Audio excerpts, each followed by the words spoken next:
as more and more people figure out how good this champion is. I love it. One of my favorite champions to watch on the Rift, especially out of that support role. Vi going to come through and save him away from giving up first blood there, at least burning a flash. Well, it's something. Can Joshi survive this? Because we're attempting it. Oh, so slow as getting some autos down. On is taking up the turret and flashed out just at the last moment. Really clinical dive there. But because he, alongside Shadow, will soon have access to those game-warping ultimates. We might see them make a debut before his ults come around here, as Sheer does have the lava carpet, and Bin is completely caught out with no flash. Bin is just dead here. They're going to give it over to JJ, but pretty much a solo kill here for Sheer. I think he gets that even if they play it out completely. Meanwhile, look out for the stray cannon minion. Oh, the cannon minion's got heal. The cannon minion's got hands, but it's not enough to get taken care of. Just has to burn its flash. Okay. I mean, that's going to be Dragon going over to BLG, but still getting that economy out of the Gwen.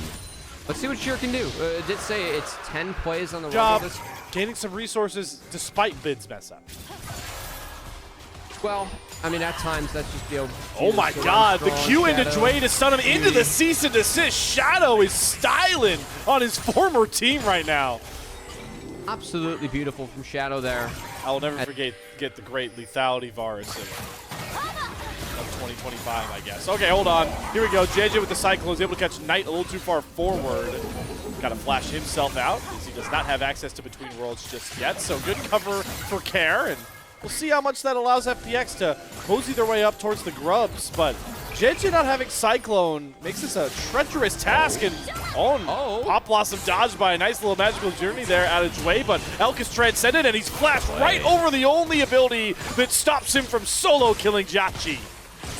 Yeah, no, need to burn cleanse. He can flash over the Chain of Corruption like Pop. Beautiful flash, get over the Chain of Corruption, and that's a pretty juice cannon minion there. As Jachi falls, and oh boy, not again. They're using the minions. Remember, the turret doesn't ramp up on the minions. This is just bullying from On and Elk. He's placing it in here, so JJ has rotated, and Jachi has rotated. It looks like that Dragon is not going to be on the menu for FPX instead. Try and get a piece of it. Right. Bid does have exhaust. I think that plays a huge role depending on who he's able to drop. I think he's dead. It's also 4 versus 1. Yeah, I feel like he's just as good as dead. There is the lava carpet and the knockups all landed, but JJ takes a good lick of damage, and that's going to TP in here, but a flash magical journey saves all. JJ escapes with his life. Those are the hands from JJ. Great reaction there to get out of the queue from Knight. They've rotated back around too. Let's see if we can find Knight. Oh, Chains of Corruption. Knight caught napping. And he is going to go down to the flame spinner from Sheer. Tempered Fate also locks On up and forces him to turn forward the Pop Blossom, but the heal is not enough. JJ survives. Dway diffing that play from BLG. This is a great play and call from FPX that was for sure disrespected by BLG. The rotation around so on point. There's Cares. Elk immediately cleanses the Timber stun. I don't even think they really even need Shadow. Diving means there's a turret there, and, well, Shadow actually is here for the structure instead. Like the world that we're in with Elk and Bin. The only concern is, are you always going to be able to auto attack? JJ is caught On out as his teammate was resetting, and they guessed right on the clone. JJ's impact instantly felt so far in this game 1.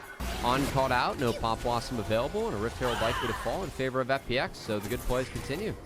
Here's a problem spot for BLG is they overforce in spots. They're just disrespecting their opponents. His 2 flashes immediately gets that Yunar picked off. The Tempered Fate also is going to grab Shadow, and Timbers wants to lay his paws in on the BLG jungler. No Vault Breaker, it's just a stun. And it's more and more stumbles and trips into this mid game for BLG. That 0-4 Jachi, he's back in the game. His brother took control. And who's boosted now? Yeah, and in terms of BLG, I just think that we're taking some real fights and decisions. As Knight going to try again. Yeah, you want to see another one? Here's a Pop Blossom. Bin teleports in. They still have their turret up, which is actually really huge. JJ, this time the Magical Journey cannot save you from the might of the turret. Bin not going to look for more with that needle work, but Bilibili has down numbers, Slayer. Thought they had enough strength to win it regardless, but the execution has just been better for FPX. Oh, sure, all right. 10th game of Rumble, he's comfortable testing the limits of his damage, and Knight, we're going to try and forget that one on your MVP campaign. They actually keep rolling nonetheless. BLG have completely cut Chovy out. And a good. This is Soul Boy with a Hex Tech Soul. So powerful, whichever team's able to grab control of it. Shadow going to start that one up. Knight up in mere seconds. He'll have a TP angle towards the bottom side of this pit, so he doesn't have to TP away from his team. They can hold this front line. His own is actually going to respect flash away from JJ. Sun comes across. JJ, do you have a steal in you? Yes, he doesn't need to steal it because he just killed off Shadow. There's the dragon secured. Bid's going to try and kite back towards Elk, but here comes the Tempered Fate. Not going to hit on either member, so Yadar has to flash over the wall and burn that cleanse as the might of FPX is front-loaded. From his team. It's hard for Elk to play these fights out because the Pop Blossoms desync, Shadow's going down early, and a lot of the other tools around him, it's just damage. Speaking of damage, here, goodbye. That's some revenge for Knight. Trades out the solo kill in the side lane, but still, you know, Elk on the Inara, he's 3-1. JJ thinks he's sneaky in this brush, and he's been on the ward this entire time.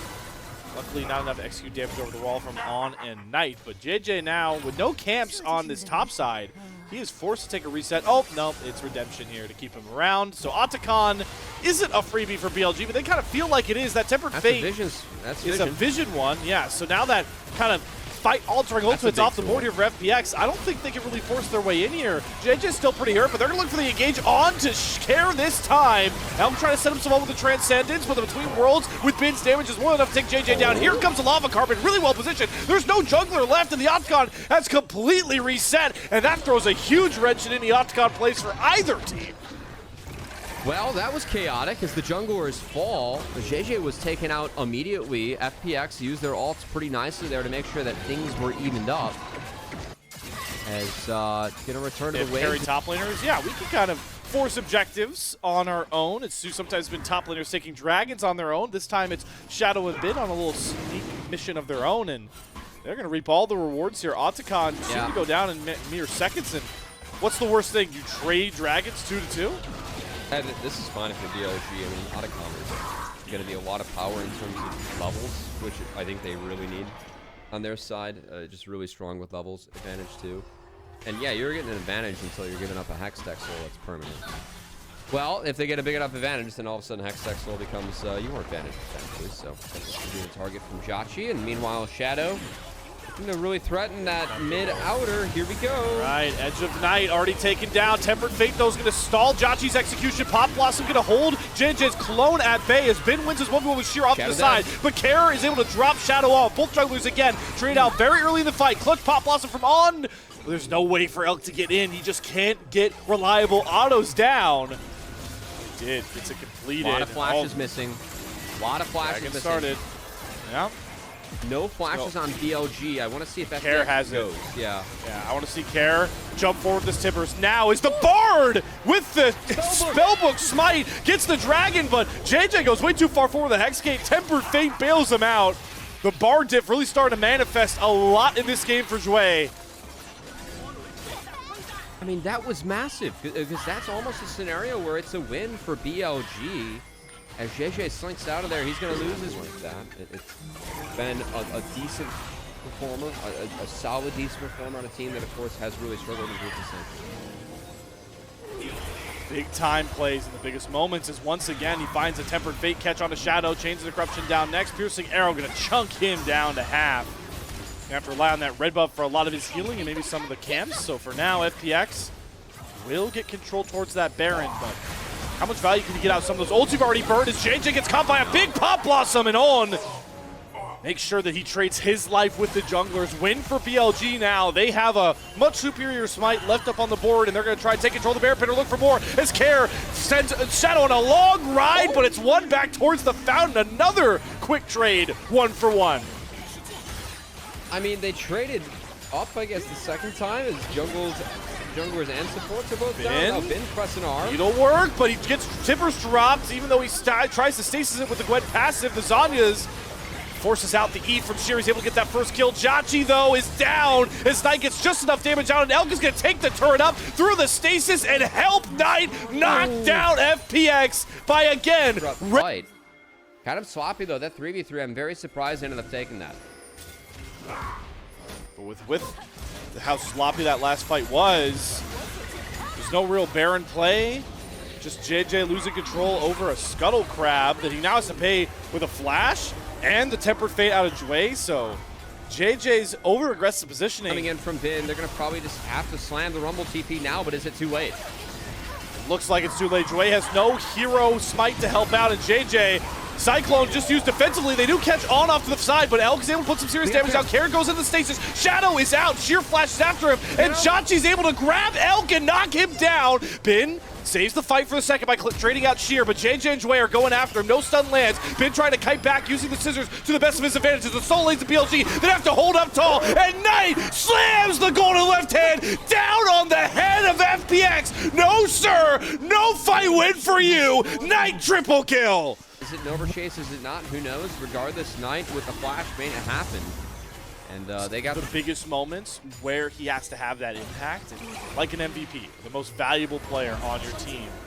Now, as we talk about, he gets caught by the Tempered Fate, but all looks for an immediate turn with a 3-man Pop Blossom. Knockem's still going to come on tonight. JJ has the GA, so he will come back up, but Elk is right in front of him. He needs to get these autos down. JJ can use the Trickster and the Cyclone to get out. Bin's needle work, not enough. The heal comes through. Elk's trying to push the Transcendence to the maximum form, and it'll help get just enough damage through to drop JJ and Jway. And with Shadow revive, so good for FPX, and it was, but once the ults were down, they don't have the DPS to keep up with the Gwen or the Yunara. They're online. BLG have scaled. Chachi, no, doesn't get it blind. Bin might try and run him down here. Change the corruption still up. I think Chachi gets out, but that's Baron finally knocked off the map. Pick up for BLG. You gotta imagine if Kara's there with stuns or a Tibbers, is BLG and is Elk able to unless Knight gets that big of a combo into two members, and just like that, bye-bye turn. No. Even 3 picks in. BLG are damage rich. Are they able to siege well? Shadow flashes away from the Tibbers really well, so he doesn't get popped as Knight dropped in between worlds. JJ forced out of the fight, and Care once again the victim to start things off for BLG, and Elk trying to really max the transcendence of his Yunara as best as possible. BLG have to be a bit wary, though, taking their siege towards the Nexus turrets. They have other avenues to play for, and they'll instead Hextech Soul to BLG for the proverbial nail in the coffin. Yep. Yeah. We are 15 seconds away from leaving the BLG game time Goldilocks zone. Just keep that in mind, everybody. Oh, God. You know, no wonder I forgot about that one. It almost feels like a fake stat, even if it's very real. But, yeah, BLG, Nico. Yep, that thing spawned. They have 2 Butcher Ingots at their disposal, so we'll see if they can spread them out or use them. All right, there's one. They know. All right, this time Knight's able to sidestep out of the Tempered Fate, so there goes that big game plan, and Pop Blossom is through on to 2, and Knight gets onto the back line to drop all of that damage. GA's popped, but Knight is taking heads, not names, grabs himself a double kill just like that, and no Baron needed, just massive loads of damage. Bilibili Gaming gonna take a 1-0 lead in 42 minutes. For the first time in what feels like forever, BLG are winning a post 40-minute game. Yeah, I mean, BLG, they scaled in this one. You have Gwen, you have Aurora, you have Yunara, and we saw what they were able to